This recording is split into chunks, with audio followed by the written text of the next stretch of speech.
with the kind of general idea that kudzu is a really incredible resource that is almost entirely untapped, and it's also widely perceived as a problem. And I don't consider it myself to be like a problem that we need to throw a lot of resources at, like trying to solve the problem of kudzu as an invasive species.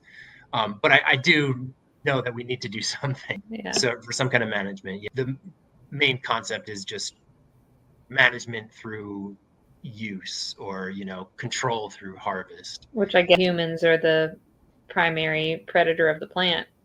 Precisely, yeah. Turn it into something symbiotic in that way. Exactly, yeah.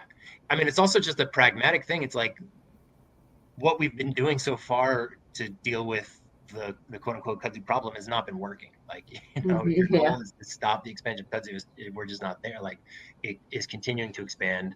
And the kind of standard protocol right now is to spray some pretty severe herbicides, and kudzu is very resistant to the herbicides. I mean, there are some herbicides that are pretty effective, but you got to use a pretty heavy doses. It's just a very difficult plant because wherever the vines touch the ground, it can root.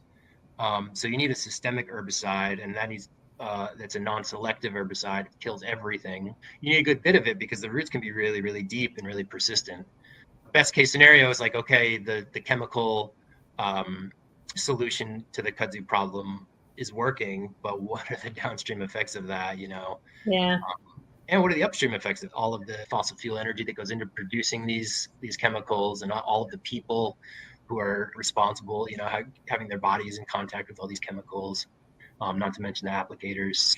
It's so linear. It's like, got this thing, that's a problem, let's kill it. And it misses out on so many opportunities. Of course, it's like so many things we're doing in this realm. It's like we're reaching so much, I think, to like not only address some ecological problem, but also like try and get to that core. I don't want to frame it necessarily as a problem, but that core issue of like the human relationship to our landscape, cultural, political alienation, like systemic alienation from our places, and that kind of connection to it.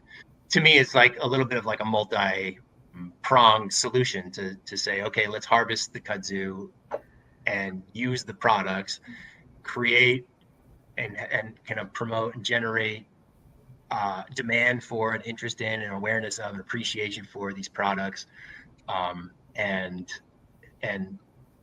through that process, we can not only prevent kudzu from expanding further, and perhaps even make some headway against the kind of footprint of kudzu, and recover some land for other better uses than to have giant kudzu patches everywhere, and then also in the process heal ourselves in some important ways.